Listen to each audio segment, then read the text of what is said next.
Mari kita akan belajar kebenaran firman Tuhan. Kita akan buka Alkitab kita di 2 Timotius 3 ayat 1 sampai 2, 1 dan 2. Tema untuk firman Tuhan minggu ini adalah masa kesukaran. Saya minta satu orang untuk membacakan. Keadaan manusia pada akhir zaman. Ketahuilah bahwa hari-hari terakhir akan datang masa yang sukar. Manusia akan mencintai dirinya sendiri dan menjadi hamba uang. Mereka akan membual dan menyombongkan diri. Mereka akan menjadi pemfitnah. Mereka akan berontak terhadap orang tua dan tidak tahu berterima kasih, tidak mempedulikan agama. Ya.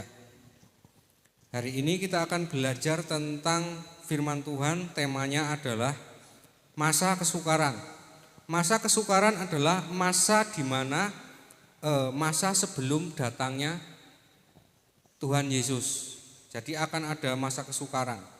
Masa kesukaran ini sudah dinubuatkan di dalam Alkitab, tetapi penyebab masa kesukaran itu bukan karena Allah memang nanti sudah akan memberikan masa kesukaran, enggak. Penyebab masa kesukaran itu adalah karena manusia itu sendiri. Firman Tuhan menubuatkan karena memang Allah dapat melihat ke depan. Jadi penyebab masa kesukaran terjadi adalah firman Tuhan yang tadi dibaca, yaitu karena manusia mencintai dirinya sendiri dan menjadi hamba uang. Mereka seakan membual dan menyombongkan diri, mereka akan menjadi penfitnah, mereka akan memberontak terhadap orang tua dan tidak tahu berterima kasih. Artinya karena mayoritas orang itu mewarisi sifat kebalikannya dari kebenaran. Jadi sifat dari roh-roh jahat. Makanya antikristus. Apa itu namanya yang kehilangan hakikatnya itu? Ya, kehilangan kodrat ilahi. Itu yang menyebabkan masa kesukaran itu mendatangi mereka, mayoritas. Nah, karena mereka memiliki sifat ini, maka itu kan mengundang sifat yang negatif, energi negatif mengundang roh negatif.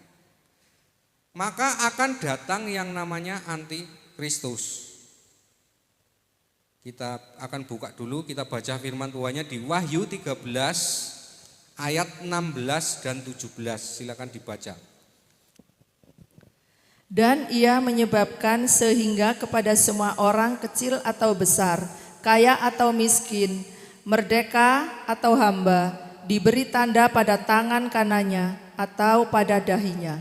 Dan tidak seorang pun yang dapat membeli atau menjual selain daripada mereka yang memakai tanda itu, yaitu nama binatang itu atau bilangan namanya. Ya, di sini tadi dibaca, dan ia menyebabkan, jadi ada yang menyebabkan, sehingga kepada semua orang, besar kecil, kaya, miskin, merdeka atau hamba, diberi tanda pada tangan kanannya atau pada dahinya.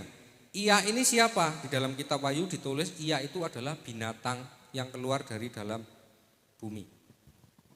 Nah, binatang itu apa? Nah, binatang itu maksudnya adalah karena kitab Wahyu ditulis dengan bahasa lambang. Binatang ini yang menyebabkan orang terpasang tanda 66 ini adalah orangnya, penyesatnya. Nah, terus orang ini dipakai oleh siapa? Di dalam kitab Wahyu dipakai oleh binatang yang namanya naga berkepala 7 bertanduk 10. Nah, itulah iblisnya, rohnya yang mempengaruhi penyesat orangnya. Nah, penyesat ini menyesatkan semua orang. Karena naganya itu berkepala 7 bertanduk 10 berarti bangsa-bangsa akan disesatkan. Dan berarti penyesatnya itu enggak cuman satu, karena iblisnya juga berkepala 7 bertanduk 10.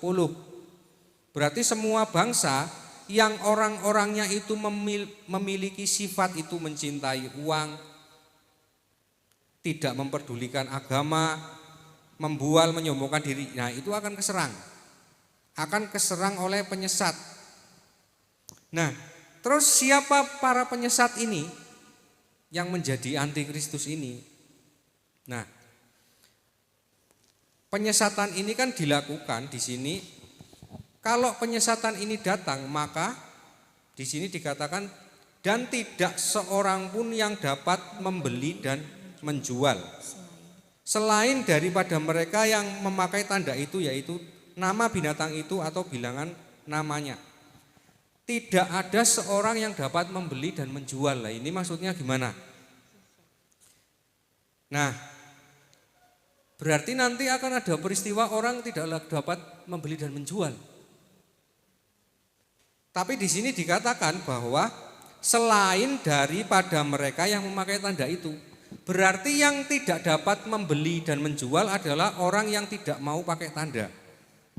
Berarti di sini adalah orang yang mau hidup benar, itu mereka ngalami masa kesukaran. Jadi namanya juga masa sukar, berarti enggak punya daya beli, kita jual barang juga enggak ada yang beli. Orang mau usaha susah, enggak dapat untung. Sekalipun mungkin dari bank kasih pinjaman modal, dipinjemi misalkan 5 juta untuk modal, wis enggak usah dikasih bunga lah, enggak iso mbaleki. Karena apa? Dikelola enggak ada sisanya, enggak ada untungnya, malah habis untuk biaya operasional atau untuk makan, enggak ada untungnya. Nah, kalau zaman itu terjadi, nah itu tanda-tanda bahwa masa sukar itu wis terjadi. Jadi tandanya adalah orang tidak punya daya beli dan tidak dapat menjual. Nah, tapi di sini ada orang-orang yang tetap bisa beli dan menjual. Siapa? Mereka yang mau pakai tanda. Nah, terus tanda ini apa? Nah, kan kita harus tahu tanda ini apa, yang memberikan itu siapa. Orang-orang yang mau menjadi pengikut penyesat atau binatang ini, mereka dapat membeli karena apa? Dikasih duit, dikasih bantuan, didaftar.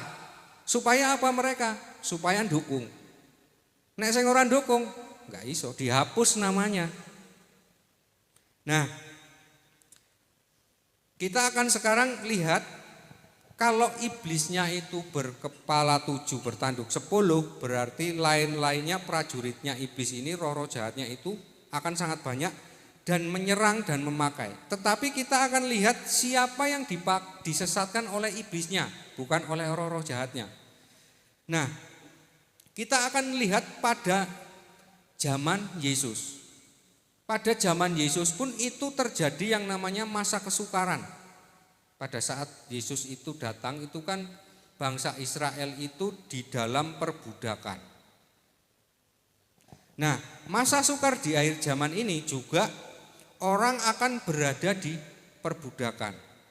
Nah, siapa yang akan menyesatkan, yang dipakai iblis untuk menyesatkan semua orang? Kita akan lihat 2 Tesalonika 2 ayat 3 dan 4. Janganlah kamu memberi diri disesatkan orang dengan cara yang bagaimanapun juga. Sebab sebelum hari itu haruslah datang dahulu murtad dan haruslah dinyatakan dahulu manusia durhaka yang harus binasa, yaitu lawan yang meninggikan diri di atas segala yang disebut atau yang disembah sebagai Allah, bahkan ia duduk di bait Allah dan mau menyatakan diri sebagai Allah. Ya. Di sini firman Tuhan ini mengatakan bahwa jangan kamu memberi dirimu disesatkan orang dengan cara bagaimanapun juga. Sebab sebelum hari itu, maksudnya sebelum hari kedatangan Tuhan yang kedua kali, haruslah datang dahulu murtad dan haruslah dinyatakan dahulu manusia durhaka yang harus binasa. Sekarang kita cari siapa yang murtad, siapa manusia durhaka yang harus dinyatakan binasa.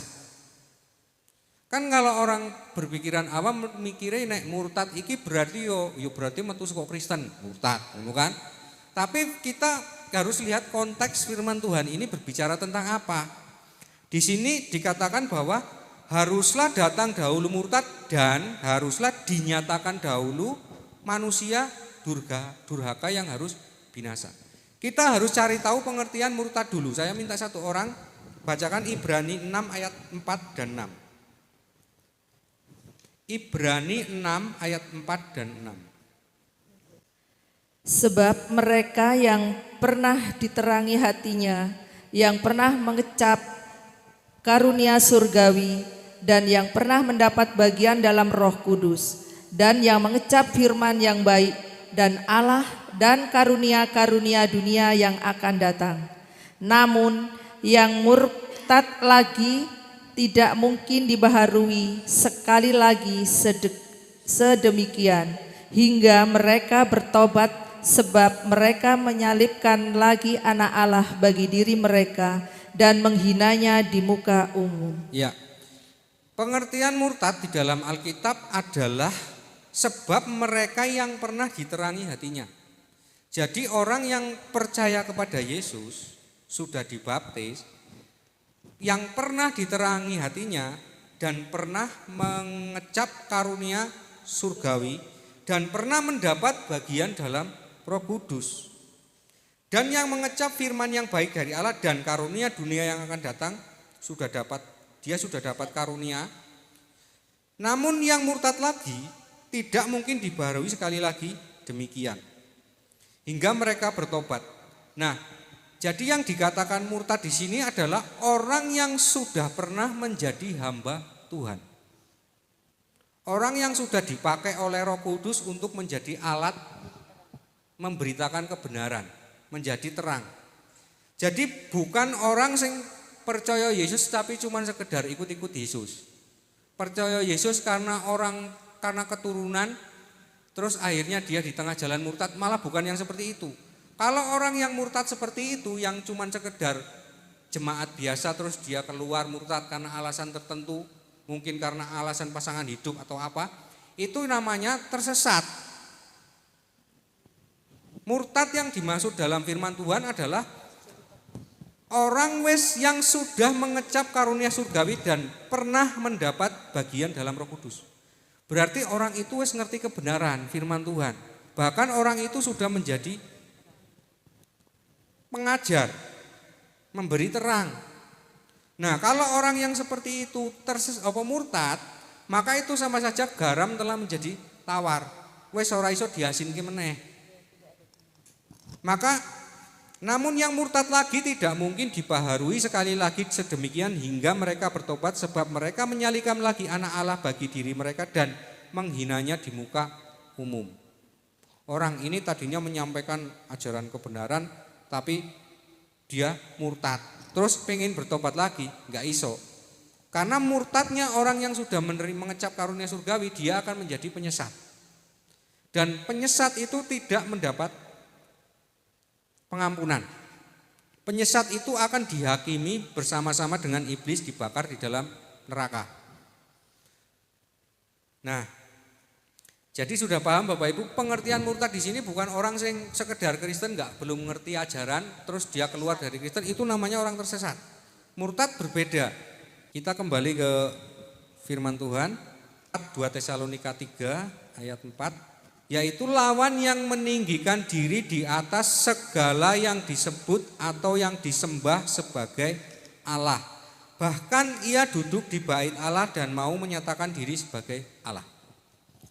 Berarti iblis ini ketika muncul, dia akan mencari orang yang bisa duduk di sini dikatakan kok duduknya di bait Allah, dan menyatakan diri sebagai Allah. Lah ini siapa?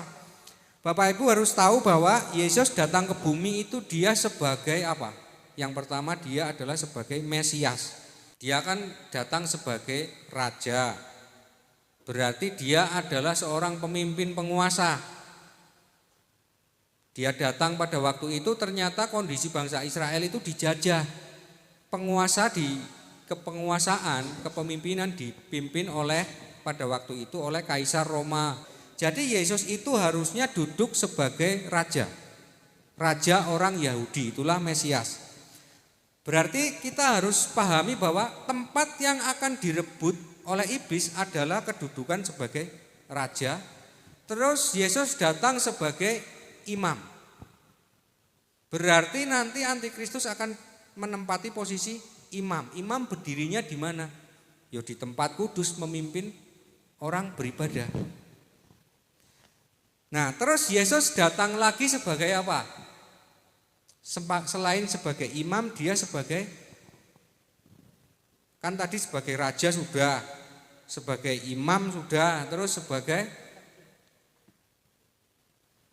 nabi. Berarti akan ada nabi palsu.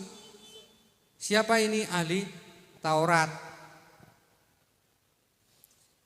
Nah, terus ada lagi. Selain sebagai nabi, sebagai apa? Sebagai rasul. Makanya nanti ada rasul iki sapa? Artinya apa rasul? Utusan. Ada orang yang mengaku utusan tetapi dia menyalahgunakan demi kepentingan pribadi, menjadi hamba uang seperti Yudas Iskariot. Coba kita lihat firman-Nya.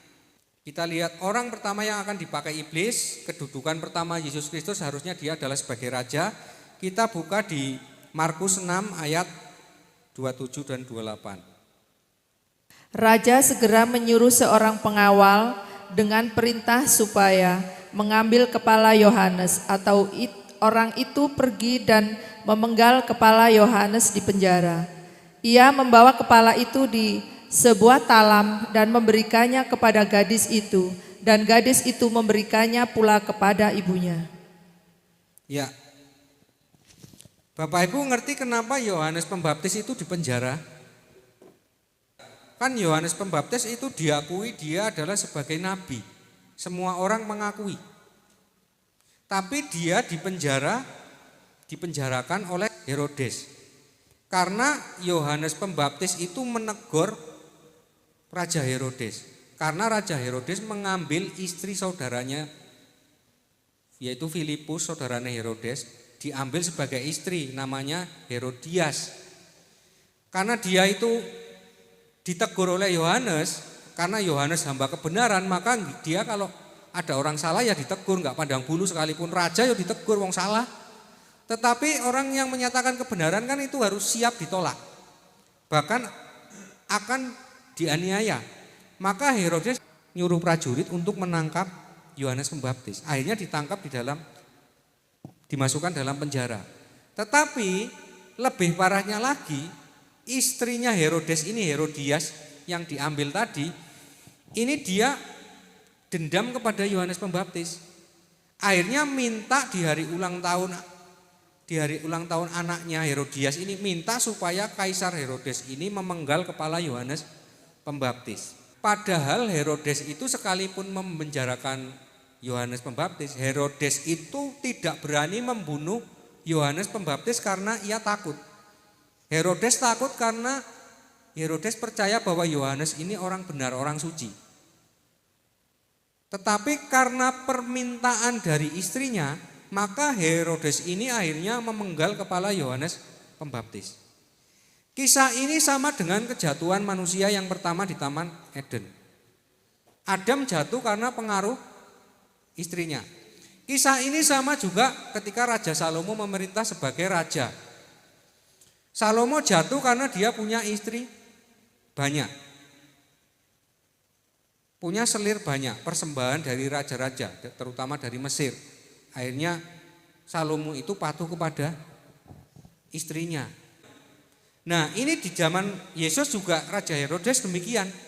Herodes taat kepada istrinya demi kepentingan keluarga, dia akhirnya melawan kebenaran. Orang yang benar akhirnya malah dihukum, bahkan dibunuh. Nah, ini akan terjadi lagi di masa sukar atau di zaman akhir. Berarti akan ada pemimpin yang jatuh. Tandanya apa? Tandanya nek pemimpin itu menyalahgunakan kekuasaan demi kepentingan pribadi atau kepentingan keluarga. Maka itu sama saja pemimpin itu yang tadinya adalah kepanjangan tangan Tuhan. Kan firman-Nya ngomong, loh kan pemerintah itu kepanjangan tangan Tuhan. Ya kan? Ada kan firman Tuhan yang seperti itu? Coba baca dulu Roma 13 ayat 4. karena pemerintah adalah hamba Allah untuk kebaikanmu. Tetapi jika engkau berbuat jahat, takutlah akan dia, karena tidak percuma pemerintah menyandang pedang. Pemerintah adalah hamba Allah untuk membalaskan murka Allah atas yang mereka berbuat jahat. Ya, firman tadi ngomong, karena pemerintah adalah hamba Allah untuk kebaikanmu. Bapak Ibu jangan simpulkan firman Tuhan ini berarti setiap pemerintah itu hambane Allah. Enggak seperti itu. Firman Tuhan kita harus baca konteksnya. Tetapi jika engkau berbuat jahat, takutlah akan dia, karena tidak percuma pemerintah menyandang pedang. Pemerintah adalah hamba Allah untuk membalaskan murka Allah. Hamba Allah untuk membalaskan murka Allah. Bukan hamba Allah untuk menyampaikan kebenaran. Jadi pemerintah akan menjadi hamba Allah untuk membalaskan murka Allah kalau pemerintah itu taat kepada hukum. Kalau pemimpin itu enggak melanggar hukum, taat kepada aturan, maka dia akan menjadi kepanjangan tangan dari Tuhan untuk membalaskan murka Allah atas mereka yang berbuat jahat. Lah sekarang kalau pemerintahnya enggak taat hukum, apakah dia hamba Allah? Ya kebalikannya, jadi hamba iblis. Makanya seperti Herodes itu, dia menjadi hamba iblis, dia menjadi salah satu antikristus. Karena dia akhirnya menyalahgunakan kekuasaan demi kepentingan pribadi. Nah berarti kita sudah dapat satu orang yang akan diserang. Kalau tanda masa sukar itu datang, maka pemerintah akan diserang oleh iblis. Pemerintah yang tadinya menjadi hamba Tuhan akan menjadi hamba kejahatan demi kepentingan pribadi. Nah, kita kembali ke firman Tuhan berikutnya, siapa yang akan diserang? Yang pertama itu tadi adalah pemimpin. Kalau zaman dulu raja, zaman sekarang ya presiden. Pemimpin-pemimpin di dalam wilayah. Terus kita lihat yang kedua, Lukas 20 ayat 20. Ahli-ahli Taurat dan imam-imam kepala mengamat-amati Yesus. Mereka menyuruh kepadanya mata-mata yang berlaku seolah-olah orang jujur, supaya mereka dapat menjeratnya dengan satu pertanyaan dan menyerahkannya kepada wewenang yang kuasa wali negeri. Iya, ini antikristus yang dipakai oleh iblis. Ia adalah ahli-ahli Taurat. Ahli-ahli Taurat ini orang yang mempelajari kitab-kitab suci, yang membawa ajaran-ajaran, banyak ajaran, lain-lain macam-macam, enggak cuma satu orang, banyak orang. Dan imam-imam kepala. Nah, ini imam-imam kepala, Yesus datang juga sebagai imam di bait suci, imam besar. Nah, kedudukannya pada waktu itu diduduki oleh imam-imam kepala yang dipakai oleh iblis. Mengamat-ngamati Yesus, mereka menyuruh kepadanya mata-mata yang berlaku seolah-olah orang jujur, supaya mereka dapat menjerat dengan suatu pertanyaan dan menyerahkannya kepada wewenang dan kuasa wali regi. Jadi itu kalau ditafsirkan firman Tuhan ini zaman sekarang, berarti kalau di zaman sekarang ini akan banyak orang-orang yang membawa ajaran-ajaran sing menyatakan bahwa Yesus bukan Tuhan, tapi tujuannya adalah untuk kepentingan pribadi menjadi hamba uang. Makanya di sini mereka, karena Yesus itu banyak pengikutnya, maka mereka ahli-ahli Taurat dan imam-imam kepala itu takut bahwa kedudukannya akan terancam. Maka dia menyuruh orang untuk menjerat Yesus. Siapa yang disuruh? Ini firman Tuhan yang sama dikatakan di Markus 12 ayat 13. Nah, ini yang disuruh oleh ahli Taurat dan imam kepala untuk menjerat Yesus. Markus 12 ayat 13. Kemudian disuruh beberapa orang Farisi dan Herodian kepada Yesus untuk menjerat dia dengan suatu pertanyaan. Ya, berarti yang disuruh oleh ahli Taurat dan imam itu adalah orang Farisi dan Herodian. Orang yang berpura-pura baik, yang kelihatannya baik. Kan orang Farisi itu orang yang rajin ibadah, tapi ibadahnya munafik. Nek doa ya mengelabui orang dengan doa yang panjang-panjang, duduk di depan bangku yang paling depan. Nah, itu orang Farisi. Orang menganggapnya orang Farisi itu orang yang paling baik, orang yang paling saleh.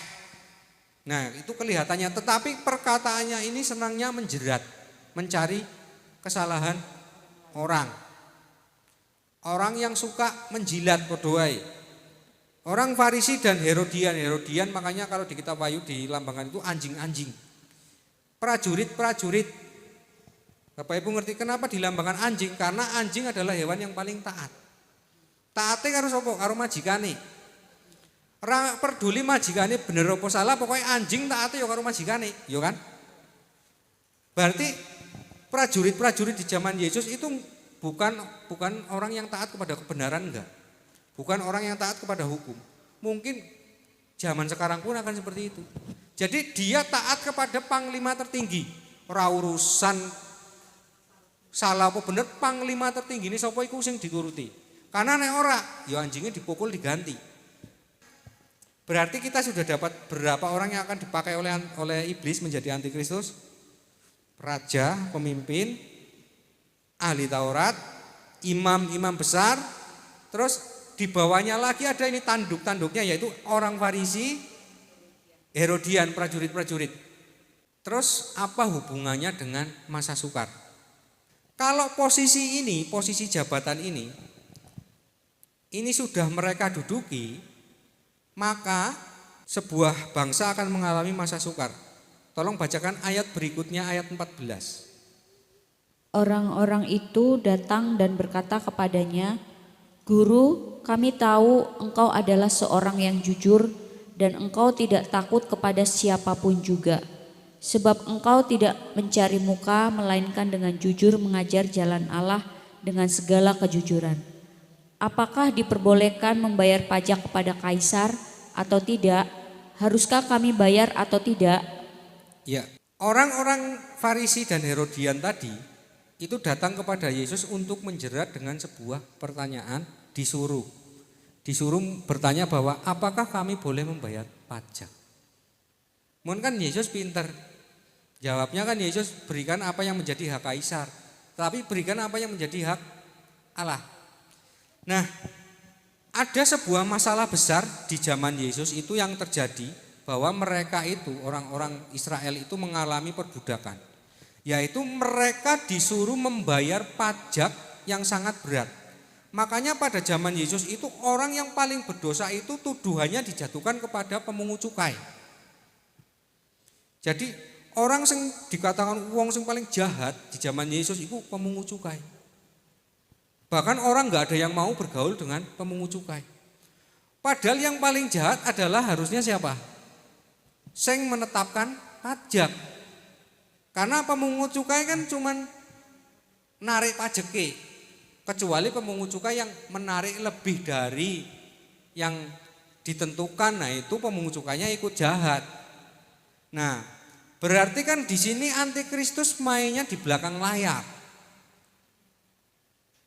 Sing kelihatan jahat justru itu adalah pesuruhnya, pemungut cukainya. Makanya di sini orang jeratnya pintar. Kalau pada zaman dahulu orang nggak mau bayar pajak itu dihukum sama kaisar.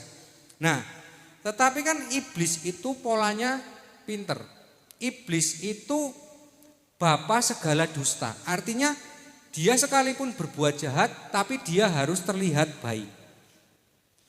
Maka yang menyebabkan sebuah bangsa itu mengalami masa sukaran itu adalah terjadi yang namanya ketidakseimbangan antara penghasilan dan pajak. Maka orang tidak akan dapat melakukan usahanya karena seperti ini. Orang yang mau sejalan dengan pemerintahan, dia pajaknya akan direndahkan, bahkan akan dibebaskan. Orang yang melakukan misalkan di dalam negara mau ekspor barang, kalau dia sejalan dengan pemerintah, dia bebas pajak. Impor barang pun demikian. Tetapi kalau usaha-usaha yang enggak sejalan dengan pemerintah yang tidak memberi hasil, maka pajaknya akan sangat besar. Maka apa yang terjadi kalau pajaknya besar? Maka orang yang di bawah itu enggak dapat membeli karena harga jual dari produk itu mahal. Contoh misalkan pabrik besi, pajaknya mahal. Besi satu batang harganya 200.000. Terus orang dipikir yang bawah dari pajak dikasih subsidi. Orang kalangan bawah yang dikasih subsidi supaya apa? Supaya dapat membeli. Tapi dari mereka itu cuma dapat membeli untuk makan saja. Untuk membangun enggak iso karena apa? Besi harganya satu batang 200.000, sopo sing arep bangun rumah. Akhirnya apa? Enggak ada lapangan kerja, orang nganggur semua. Tetapi pemerintahan akan terlihat baik karena memberikan subsidi. Padahal subsidi itu adalah uang dari pengambilan pajak yang dibayar siapa? Yang membeli besi. Yang bayar pajaknya sebenarnya orang kecil lagi. Tetapi orang kecil ditipu dengan diberi subsidi. Karena manusia tidak diciptakan untuk menjadi hamba atau penerima. Manusia diciptakan Allah untuk menjadi penguasa, untuk memberi kasih, saling mengasihi, artinya barter. Manusia bisa menghasilkan barang, orang lain menghasilkan barang yang lain, tuker. Itu artinya saling mengasihi. Tetapi pekerjaan antikristus mengerjakan kebalikannya. Orang tidak bisa menghasilkan barang sekalipun bisa enggak bisa jual. Orang tidak punya daya beli, artinya dia bisa menghasilkan barang, orang lain enggak ada yang punya daya beli. Apakah barangnya bisa laku? Kan enggak iso. Nah, antikristus itu maunya seperti ini. Orang itu semua manut, tunduk kepadaku. Pokoknya harus percaya bahwa aku ini baik. Maka apa? Pemimpin ini antikristus akan memberi mereka makan. Jadi orang ini kon ngantri koyo misalkan di sini bagi bubur, antri. Maka kan orang itu dijadikan hamba. Hamba untuk menerima. Padahal orang itu diciptakan bukan untuk menjadi penerima tapi pemberi. Makanya saling memberi, saling mengasihi, saling tukar. Tetapi di akhir zaman orang akan semua akan nuntut diberi. Nah, itulah orang yang terpasang tanda 66. Jadi kalau dia enggak diberi, dia enggak bisa makan. Maka dia kan kepepet, daripada aku ora makan mending aku nerimo. Nek ora nerimo kan aku ora makan. Terus nek arek nerimo eneng syarate kudu ndukung. Nah, itu pekerjaan antikristus seperti itu. Nah, ini yang orang-orang kecil tertipu dan enggak paham. Jadi pemimpin bener opo salah itu bisa dilihat dari buahnya. Buahnya apa? Buahnya lihat mayoritas orang itu mengalami rasa kesukaran enggak? Punya daya beli apa enggak? Jadi berhasil apa enggak sebuah pemimpin? Lihat orangnya mayoritas daya belinya bagus apa enggak? Dan daya jualnya artinya produksi orangnya itu bisa produksi apa enggak? Kalau orang enggak bisa produksi barang karena loh aku bukan enggak bisa kerja, aku kerja buat barang enggak ada yang beli. Itu berarti enggak beres dengan pemerintahan. Nah, satu lagi yang dipakai oleh iblis. Yohanes 13 ayat 27 dan 29. Yohanes 13 ayat 27 sampai 29. Silakan dibaca. Dan sesudah Yudas menerima roti itu, ia kerasukan iblis. Maka Yesus berkata kepadanya, "Apa yang hendak kau perbuat, perbuatlah dengan segera." Tetapi tidak ada seorang pun di antara mereka yang duduk makan itu mengerti apa maksud Yesus mengatakan itu kepada Yudas. Karena Yudas memegang kas, ada yang menyangka bahwa Yesus menyuruh dia membeli apa-apa yang perlu untuk perayaan itu atau memberi apa-apa untuk orang miskin. Ya. Ini satu orang lagi yang dipakai oleh iblis di sini adalah Yudas. Yudas itu siapanya Yesus? Murid itu berarti apa dia? Menjadi apa nanti? Rasul kan? Rasul. Yesus juga datang sebagai rasul atau utusan. Zaman sekarang siapa orang yang sering ngomong utusan? Hamba Tuhan. Memang rasul itu diutus Tuhan, bahkan Yesus memilih kan, Yohanes dipilih, Petrus dipilih, Yudas yo dipilih Tuhan, yo bener, berarti kan hambani Tuhan. Nah, mong masalahnya hamba itu jatuh. Di situ dikatakan bahwa ia kerasukan iblis. Masih mending orang nek dikatakan di sini ia kerasukan setan atau ia kerasukan roh jahat. Iki enggak tanggung-tanggung, ia kerasukan iblis. Berarti orang yang mengaku utusan atau hamba Tuhan hati-hati. Karena kalau ia jatuh, siapa yang memakai dia? Iblis. Bukan roh jahat sing krece-krece, bukan jin-jin. Iblis, karena dia akan jadi pengkhianat. Dan di sini Yesus berikan sebabnya bagaimana orang yang mengaku utusan itu bisa jatuh. Kalau ia berurusan dengan uang. Tetapi tidak ada seorang pun di antara mereka yang duduk dimakan itu mengerti apa yang maksud Yesus mengatakan itu kepada Yudas.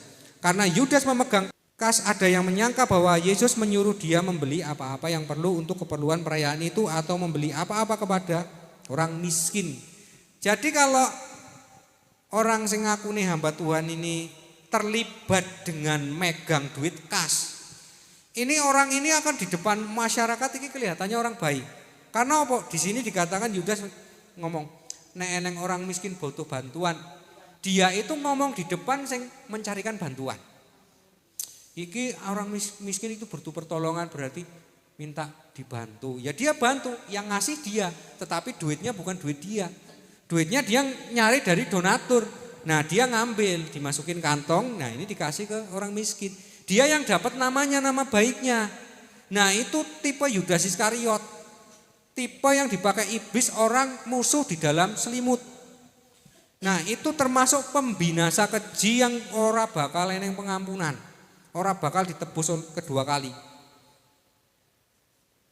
Nah kalau kedudukan ini sudah diisi, sudah komplit. Hamba-hamba Tuhan sekarang isine wong kaya Yudas. Presidene iki mementingkan kepentingan pribadi. Terus apalagi ahli-ahli Taurat, terus imam-imam kepala termasuk pemimpin-pemimpin pemuka agama iki wis menjadi hamba uang kabeh. Prajurit-prajurit ini sudah digunakan kesewenang-wenang. Pajak sembarangan wis iku tandane wis akhir zaman wis sangat dekat. Karena posisi itu sudah terisi semua. Maka bagaimana dengan orang yang tetap berusaha hidup benar? Maka orang akan mengalami Matius 24 ayat 9 sampai 14. Matius 24 ayat 9 sampai 14 saya akan baca. Pada waktu itu kamu akan diserahkan supaya disiksa, dan kamu akan dibunuh dan akan dibenci semua bangsa oleh karena namaku. Kamu ini adalah orang yang tetap mau hidup benar. Kalau di dalam gereja kamu akan dibenci, akan diserahkan, akan disiksa. Bahkan ada yang dibunuh, akan dikucilkan, akan ditolak, akan ditakut-takuti. Ku nek ora gelem mung gereja, ku nek mati sing ngubur sapa? Ku nek hajatan sing nikahke sapa? Sing luwih parah meneh nek sing ngomong pendetane kaya Yudas Iskariot. Dan Bapak Ibu takut, itu luwih parah. Jadi kebenaran itu enggak usah takut. Dan banyak orang akan murtad dan mereka akan saling menyerahkan dan saling membenci. Nah, ini akhirnya ini orang-orang Farisi, ini orang-orang penjilat. Jadi orang yang tadinya berani mengatakan kebenaran jadi takut karena ditakut-takuti. Banyak nabi palsu akan muncul dan menyesatkan banyak orang. Dan karena makin bertambah kedurhakaan, maka kasih kebanyakan orang menjadi dingin. Berarti orang salah wong wis takut negur. Tidak semua orang itu berani menyatakan kebenaran. Itu kasih menjadi tawar. Tetapi orang yang bertahan sampai kesudahannya akan selamat, dan Injil kerajaan ini akan diberitakan ke seluruh dunia menjadi kesaksian bagi semua bangsa, sesudah itu baru tiba kesudahannya. Berarti peristiwa masa sukar itu berbarengan dengan peristiwa pemberitaan Injil ke seluruh dunia. Berarti berakhirnya kapan? Berakhirnya setelah Injil selesai diberitakan ke seluruh dunia, masa sukar akan berakhir. Nah, terus posisi kita itu harus gimana? Sekarang kita lihat solusinya. Nah, kita lihat dari perumpamaan yang dikatakan oleh Yesus di Lukas 17 ayat 26 dan 27, silakan dibaca. Dan sama seperti terjadi pada zaman Nuh, demikian pula lah halnya kelak pada hari-hari anak manusia. Mereka makan dan minum, mereka kawin dan dikawinkan, sampai kepada hari Nuh masuk ke dalam bahtera, lalu datanglah air bah dan membinasakan mereka semua. Ya. Di sini Yesus memberi perumpamaan pada waktu masa kesukaran dan pada waktu pemberitaan Injil itu, peristiwanya akan sama ketika pada zaman Nuh. Mereka makan dan minum, mereka kawin dan dikawinkan. Makan dan minum ini tadi mereka yang pakai tanda. Sampai kepada hari Nuh masuk ke dalam bahtera, lalu datanglah air bah dan membinasakan mereka semua. Ayat 28. Demikian juga seperti terjadi pada zaman Lot. Jadi, ini digambarkan juga pada zaman Lot. Mereka makan dan minum, mereka membeli dan menjual, mereka menanam dan membangun. Tetapi pada hari Lot pergi ke luar dari Sodom, turunlah hujan api dan hujan belerang dan dari langit dan membinasakan mereka semua. Demikian halnya kelak pada hari di mana anak manusia menyatakan diri. Berarti kalau masa sukar terjadi, pemberitaan Injil terjadi, maka di situ akan terjadi pemisahan. Sing satu ini akan diambil masuk bahtera, sing satu akan diambil kena air bah. Dua orang di ladang, yang satu diambil, yang satu ditinggalkan. Yang satu dimasukkan ke dalam bahtera, perjamuan akan diselamatkan, yang satu akan dimasukkan ke dalam kilangan. Ini peperangan rohani. Nah, berarti Bapak Ibu cuman punya dua pilihan kalau mau selamat. Mau menjadi seperti Nuh atau mau menjadi seperti Lot. Karena peristiwa ini gambarannya tentang Nuh dan tentang Lot. Satu tentang air bah, satu tentang api Sodom dan Gomora. Nah, kalau Bapak Ibu sekarang mau jadi seperti Nuh yang diselamatkan, Nuh yang diselamatkan berarti berapa? Keluarganya kan. Karena Nuh membangun bahtera. Berarti kan Bapak Ibu harus seperti Nuh juga membangun bahtera. Kalau kepingin selamat. Karena banjirnya itu akan ada di masa sukar. Setelah pemberitaan Injil selesai. Nah, terus kita lihat apa sih yang dilakukan Nuh? Apakah Nuh hanya membangun kapal? Kan kita harus kalau mau jadi seperti Nuh, kerjaan Nuh apa wae ngono. Kita lihat pekerjaan Nuh. 2 Petrus 2 ayat 5, silakan dibaca. Dan jikalau Allah tidak menyayangkan dunia purba, tetapi hanya menyelamatkan Nuh, pemberitaan kebenaran itu dengan 7 orang lain, ketika ia mendatangkan air bah atas dunia orang-orang yang fasik. Ya. Dikatakan di sini bahwa dan jikalau Allah tidak menyayangkan dunia purba tetapi hanya menyelamatkan Nuh, siapa Nuh? Pemberita kebenaran itu. Jadi kalau Bapak Ibu pilihan pertama mau menjadi seperti Nuh, berarti Bapak Ibu harus menjadi bagian yang memberitakan kebenaran. Pemberita kebenaran. Nah, memang kalau pada zaman Nuh itu benar-benar membangun bahtera. Sebenarnya alasannya supaya uang percaya. Kon bertobat supaya enggak datang air bah, bahterane wis dibangun. Nah, tapi kan orang-orang enggak percaya. Nah, itu Nuh memberitakan kebenaran dari Allah. Karena manusia semakin jahat, maka dijatuhkan air bah. Tetapi seandainya bertobat sebenarnya enggak. Sama seperti Yunus di Niniwe, sama seperti Lot neng Sodom. Makanya ketika Nuh itu mengajak menyampaikan kebenaran, ada yang ikut. Itu yang ikut pun diselamatkan. Ya kan? Mantunya, terus anak-anaknya selamat. Kan yang menjadi pemberita Injil di sini, pemberita kebenaran di sini adalah Nuh. Tetapi orang yang mau mendengar ikut diselamatkan. Ikut berpodoai melu gabung bangun bahtera.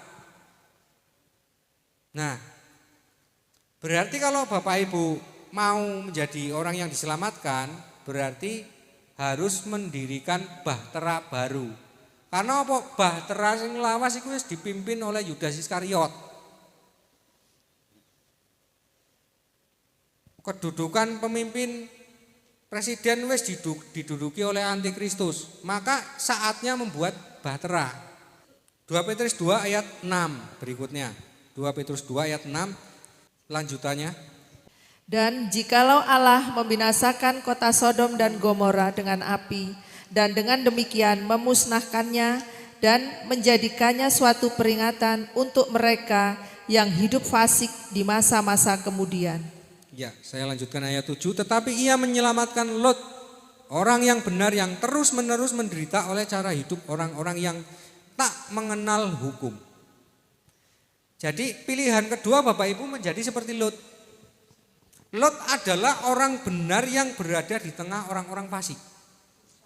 Berarti nek Bapak Ibu milih dadi Nuh, Bapak Ibu pikul salib. Karena menyampaikan kebenaran kan, berarti kan siap ditolak, siap dianiaya, siap dibenci. Tapi ada pilihan kedua yang akan diselamatkan, menjadi seperti Lot. Apa? Sangkal diri. Artinya kita lihat, tetapi ia menyelamatkan Lot, orang yang benar yang terus-menerus menderita. Oleh karena cara hidup orang yang tak mengenal hukum, tidak mengenal hukum, dan yang hanya mengikuti hawa nafsu mereka saja. Sebab orang benar ini tinggal di tengah-tengah mereka dan setiap hari melihat dan mendengar perbuatan-perbuatan mereka yang jahat itu sehingga jiwanya yang benar tersiksa. Karena orang kalau mau bertobat tapi di sampingnya sekelilingnya orang berdosa, itu kan jiwanya tersiksa. Mau keluar tetapi kok yang sana ngiming-ngimingi. Nah ini seperti Lot kan. Tinggal Bapak Ibu mikir gampang di. Gampang sing sangkal diri tok, ya nek sanggup ngasih akhir, enggak jiwane tersiksa, ya silahkan. Enggak harus bangun bahtera, enggak harus misi memberitakan kebenaran, tetapi cukup sangkal diri menghasilkan buah pertobatan. Tapi sekelilingnya ini orang fasik semua. Berarti dia itu perang sendiri, ya kan? Lot bisa selamat kenapa? Karena eneng sing ngirim doa kan? Iya, doa. Sing ngirim doa yaitu Abraham. Nah, tapi kalau Bapak Ibu mau menjadi seperti Nuh, Bapak Ibu hidup bergereja membangun bahtera, menjadi penyampai kebenaran. Kalau dikatakan apakah semua mengalami kesukaran? Semua mengalami kesukaran. Tetapi bedanya kalau Bapak Ibu seperti Nuh, Bapak Ibu mengalami kesukaran ditolak tapi upahnya kemuliaan. Kalau Bapak Ibu seperti Lot, Bapak Ibu mengalami penderitaan tetapi upahnya mahkota kehidupan. Tapi kalau Bapak Ibu mengalami masa kesukaran tapi enggak menjadi pemberita kebenaran ya enggak, menyangkal diri ya enggak, tapi justru melu-melu terpaksa aku pakai tanda 66 juga lah. Karena nek orang melu umume uripku susah, aku ora iso mangan. Maka apa yang terjadi? Nanti akan dilempar kekilangan, akan dipisahkan. Kalau dikatakan mengalami kesukaran, semua mengalami kesukaran. Cuman bedanya apa? Hasil akhirnya endingnya. Milih sing oleh upah, apa milih sing kok diselamatkan kaya Lot, apa milih sing kok dimasukkan dalam kilangan dibakar. Pilihannya cuman itu. Jadi masa sukar itu Bapak Ibu lihat sendiri tandane pokoknya nek pemimpinnya wis sesat, terus orang-orang yang duduk di tempat-tempat agama iki wis hamba uang kabeh, pajaknya wis enggak masuk akal, orang enggak bisa usaha, orang enggak punya daya beli dan daya jual, itu ciri utama. Karena tanda 66 ini orang tidak bisa membeli dan menjual. Kalau uang wis ora duwe, wis seluruh Indonesia iku wis ora eneng usaha sing jujur iki untung. Enenge nek usaha mau untung itu usaha yang curang. Usaha sing memberi, sing nyodok karo penguasa. Iku sing iso untung sing kaya ngono. Usaha sing jujur wis enggak iso untung wis iku tandane masa sukar tiba dan akhir zaman segera terjadi. Mas mau tanya, kalau masa sukar sama pemberitaan Injil itu kan sama, itu kurun waktunya apa ada gitu? Apa enggak Kalau pakai waktu? iya. kita cuman nggak tertulis dalam Alkitab, tetapi kita cuman bisa mentafsirkan, nek tafsir bisa salah bisa benar. Kita bisa lihat pelayanan Yesus itu berapa tahun? 3,5 tahun. Kemungkinan karena masa ini berbarengan, ini tafsiran bukan firman Tuhan ya. Kemungkinan maka akan ada 3,5 tahun pemberitaan Injil, 3,5 tahun masa kesukaran. Nah, makanya di Wahyu ada 7 cawan murka Allah. Nah itu, tapi itu bukan kepastian ya, ini firman tafsiran. Tafsiran bisa salah bisa benar. Nah saya hanya bisa mentafsirkan karena nggak eneng tulisan yang firman Tuhan, pemberitaan Injil akan 3,5 tahun nggak ada. Tetapi kita cuman bisa polanya itu biasanya itu mirip. Polanya karena pola pengulangan. Wong antikristusnya saja yang dipakai orangnya orang-orang yang menduduki jabatan yang sama. Kalau zaman Musa itu antikristusnya sapa? Firaun sapa? Raja atau presiden, sama. Raja Tirus, Raja Sidon, nah sama. Yang dipakai oleh iblis itu selalu orang-orang yang punya jabatan. Harun, imam besar, membuat patung lembu emas, jatuh kan akhirnya digantikan Yosua. Dipakai oleh iblis, jatuh. Jadi orang yang dipakai iblis, yang namanya juga iblis kan mau menyesatkan. Gak mungkin iblis pegangnya orang yang gak punya jabatan. Misalkan prajurit atau orang biasa rakyat dipakai oleh iblis, gak mungkin. Pasti yang dipakai adalah orang yang punya jabatan besar, yang kata-katanya itu dikagumi oleh orang. Maka orang itu sekalipun baik akan dicari, akan dijatuhkan. Makanya ketika Yesus di padang gurun, jikalau engkau mau sujud dan menyembah kepadaku, seluruh dunia akan kuberikan kepadamu. Karena yang diserang oleh iblis adalah bukan orang jahat, orang baik tetapi yang punya jabatan. Karena apa? Kata-katanya akan didengar. Karena iblis bapa segala dusta.